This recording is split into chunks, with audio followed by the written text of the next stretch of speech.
Module 2, Eligibility. In this module, we will discuss many individual and household characteristics that relate to eligibility for participation in the food stamp program. This module gives a great detail regarding food stamp eligibility. It is likely too detailed to present to an audience, but it is essential knowledge for you as a trainer to understand.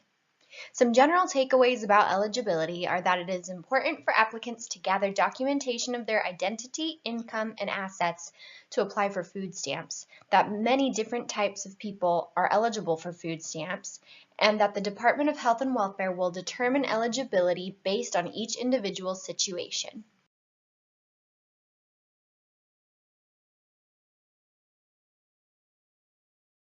The Department of Health and Welfare determines eligibility for food stamps based on the size, income, and assets of a given household. We often get questions about what constitutes a household. A household is defined as occupants of one residence who purchase and prepare meals together. For example, roommates who do not cook together and eat together would not apply for food stamps as a group, yet those who do purchase and prepare their food together would apply as one household. It is important to remember that all members of the household do not need to attend the interview together. The household requirement simply means that all of the household members' income and expenses will be counted together to determine eligibility and benefit amounts. The department will determine who must be included in the food stamp household at the time of the eligibility interview.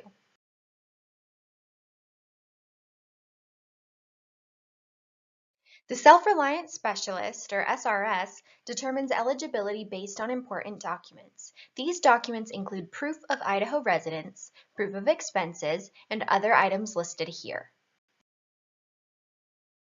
In Idaho, the gross income limit to be eligible for the food stamp program is 130% of the federal poverty level, which is adjusted each year to reflect increased costs of living.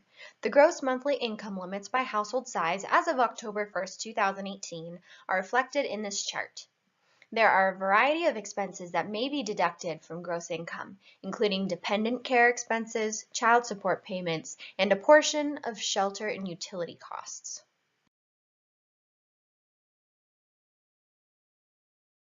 There is an asset limit of $5,000 to be eligible for the Idaho Food Stamp Program. Assets include cash, bank accounts, stocks, and recreational vehicles. Still, other types of resources are not counted toward the $5,000 limit. For instance, a home, retirement fund, or educational fund would be exclusions. One vehicle per adult household member are excluded from assets. However, a second home or second vehicle would count as assets.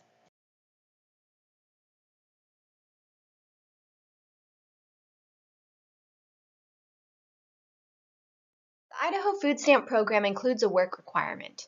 Though there is a misperception that people receiving food stamps do not look for employment, many food stamp recipients are pursuing work through the state's Job Search Assistance Program, or JSAP.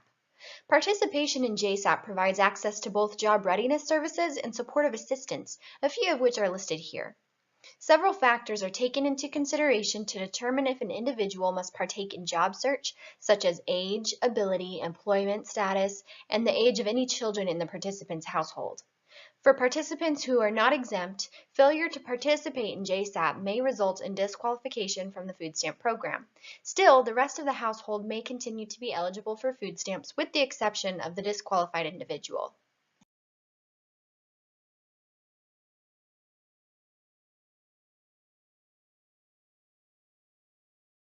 Certain populations have especially low rates of participation in the food stamp program nationwide because of difficulty accessing the program, confusion about eligibility, or because they are subject to certain rules.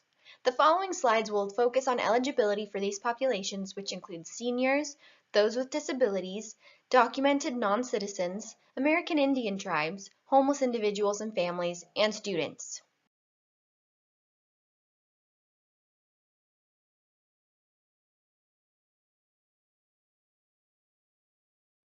Many seniors are vulnerable to hunger. Across the nation, seniors make difficult decisions between paying for food or heat, food or medicine, and food or mortgage. The food stamp program is a critical frontline response to this situation, and yet the majority of seniors who are eligible for the food stamp program in Idaho do not participate. Studies have shown that there is an especially high perception of stigma among older participants in the program, as well as a perception of low benefit levels. In reality, the average benefit for an eligible senior household in Idaho in 2017 was $101 a month. Another misperception among seniors is that individuals receiving Meals on Wheels are not eligible for the food stamp program, and yet those receiving Meals on Wheels can still receive food stamps. The USDA will allow an eligible senior to use his or her food stamps to pay for Meals on Wheels if there is a provider with capacity to accept the EBT card. Meals on Wheels providers in Idaho are in the process of accepting food stamps. There are also private home delivery providers accepting EBT, including Schwann's.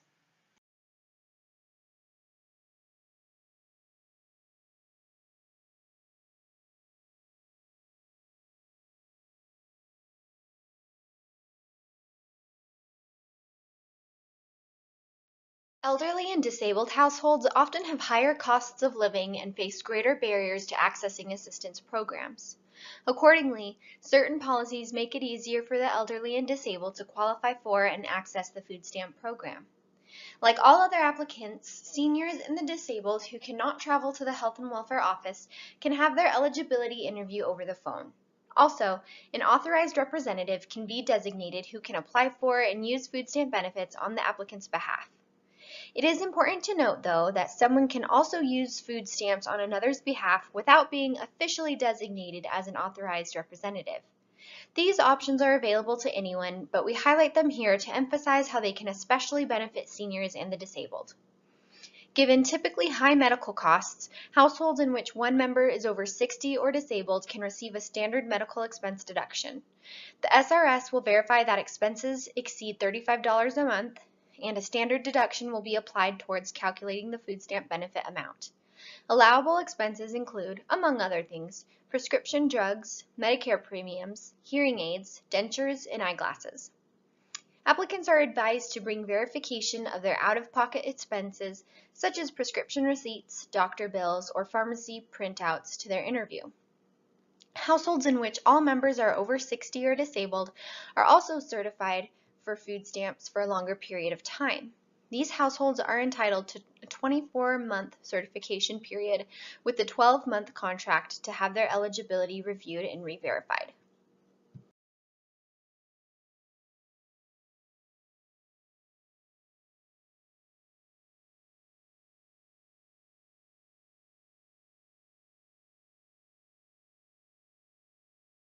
Any applicant to the food stamp program has the right to designate an authorized representative to apply and use benefits on his or her behalf. Remember, though, that while an authorized agent is necessary to apply for someone, anyone can assist in purchasing qualified food for an eligible household.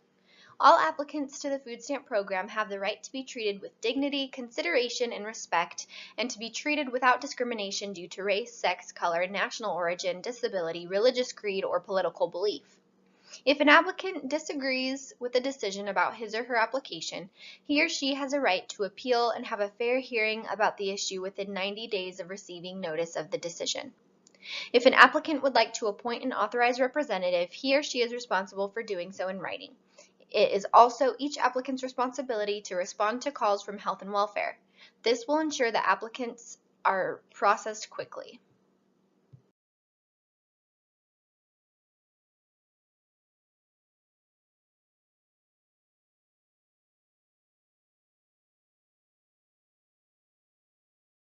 Though there is a perception that non-citizens cannot receive food stamps, some documented non-citizens can qualify for food stamps if they meet certain eligibility criteria. Undocumented immigrants remain ineligible, but many documented immigrants who were ineligible for food stamps prior to legislative reforms in 2002 may be eligible today. A few examples of eligibility criteria are included here. Non-citizen applicants should bring documentation with them to their eligibility interview in order to provide proof of immigration status. This would include an I-94 visa or passport. It is important to remember that determining eligibility for documented non-citizens can be complex, and the self-reliant specialist with Health and Welfare will make the final determination. It is also important to recognize that the 5-year residence requirement, also known as a 5-year waiting period, will only disqualify individuals rather than entire households. For example, if one household member has not satisfied the 5-year residence requirement, but his spouse or children are U.S. citizens or qualified non-citizens, the household is still eligible. The member who has not satisfied the residence requirement will simply be excluded, though his or her income will be prorated and attributed to the household.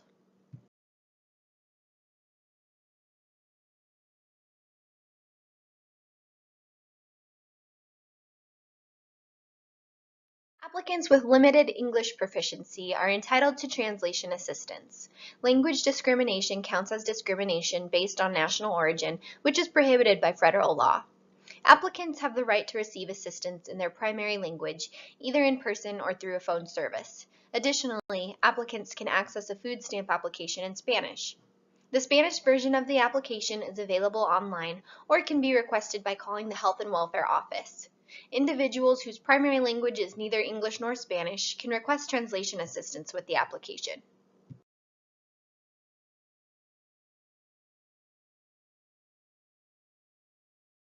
Non-citizens applying for the food stamp program may have some particular concerns relating to how their application will interact with their immigration status. It is important to note that a non-citizen who applies for the food stamp program will not be considered a public charge who is likely to become dependent on the government for subsistence. Therefore, his or her immigration status will not be affected by applying. Also, ineligible non-citizens may apply on behalf of another household member, such as a child, without disclosing their own immigration status or social security number.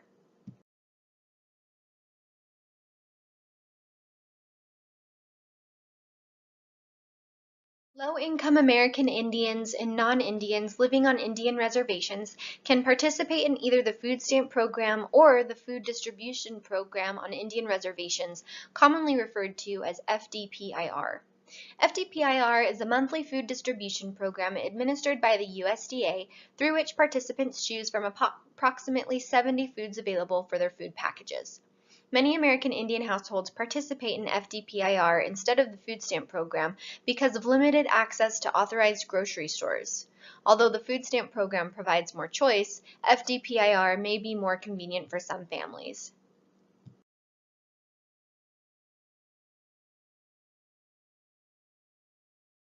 Homeless individuals and families often face barriers to applying for assistance. Accordingly, the food stamp application requirements for those individuals and families reflect these circumstances. A homeless participant does not need a permanent address or proof of residence to apply. An applicant may not be turned down for the program because he or she does not have access to a place to cook, and although a photo ID is recommended when applying for the food stamp program, it is not required.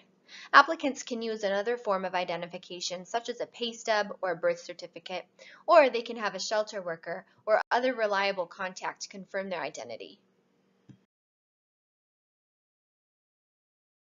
College students may be eligible for food stamps as well. Eligibility is dependent on a variety of factors, including age of the student, hours of enrollment in school, hours of employment per month, and participation in work study, among others. Applicants should bring documentation of their student status with them to the eligibility interview, such as their class schedule and proof of work-study participation or employment. Like all other applicants, students have to meet basic eligibility requirements regarding income and assets to receive benefits. Certain individuals are disqualified from the food stamp program. These individuals include undocumented immigrants, people who have been convicted of trading food stamps for drugs, firearms, or ammunition, and individuals who are violating a condition of their probation or parole. Individuals who are found to have committed intentional program violations, such as making false statements to receive benefits or selling their food stamps, will be disqualified for a minimum of 1 year. Individuals convicted of trading food stamps for drugs are disqualified for 2 years for a first offense and disqualified permanently for a second offense.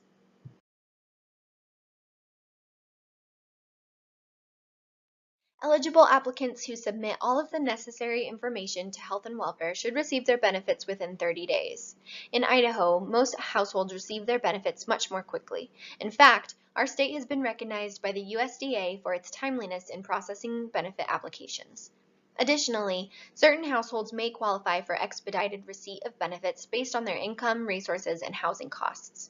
Households that qualify for emergency benefits are entitled to receive their benefits within 7 days. The department makes this determination when they review applications.